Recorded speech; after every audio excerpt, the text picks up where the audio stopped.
Hey, what's up guys? Today I'm going to talk a little bit about this First Act Custom Shop Double Cut 6. DC-6 is what it stood for. First Act Custom Shop was originally in Boston and run by a bunch of ex-Gibson guys. And this guitar was put together for me after the shop closed down.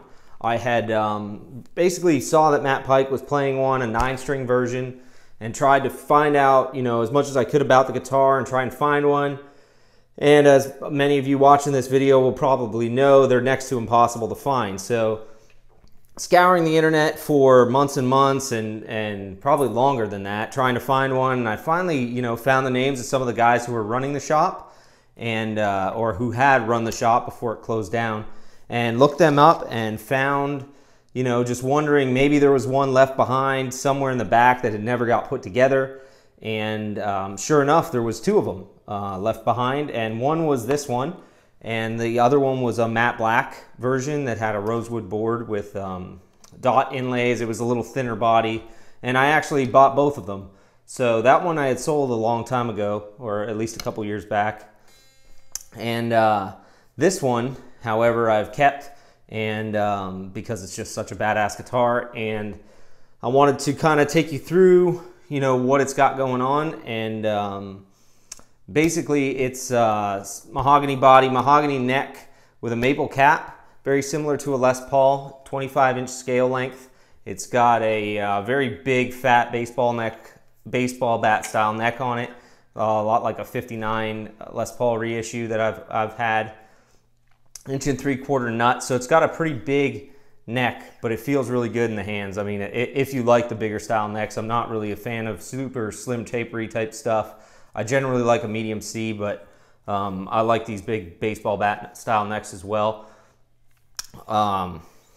She's got a ebony fingerboard, the big old jumbo frets on it with these split block anvil inlays, which was something unique to First Act, which is pretty cool. If you've ever seen Matt Pike's 9-string version of this guitar, it's got the split anvil inlays on it. It is bound, obviously, with this kind of pinstripe binding around the body, all around the neck. I don't know if I've said it, but it weighs 9.5 pounds, so it's got a decent amount of weight to it. 2 pneumatic bridge, chrome hardware. These pickups are the First Act, I believe they called them Duo Mag pickups. They use a combination of Alnico and ceramic magnets.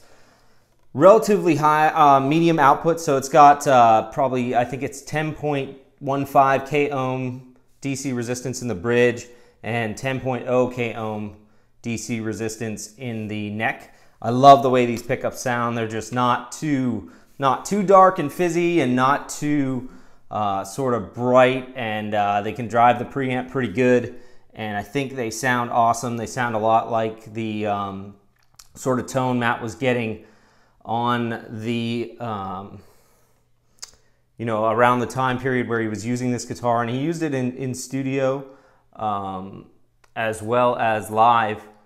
On Death Is This Communion was the album I was looking for, and this guitar just sounds a lot like that record to me, and sort of that era, because these are the pickups that he had in his First Act 9-string. So on his 9-string, it's basically got the G, B, and E strings doubled up like you would have on a 12-string guitar, and the headstock is run longer so that it can accommodate. But this is just a regular 6-string. Anyways, obviously I just wanted to, I've played the crap out of it, so it's all beat up and dinged and whatever, I don't know, it doesn't matter to me, because I got it to play it. So anyways, I think that's a decent overview of what this guitar is sort of about. Grover tuners on it, like I said, all kind of chrome hardware. But if you guys got any more questions about it, please just let me know in the comments, and I will answer as best as I can. So thank you. Thanks for checking it out. See ya.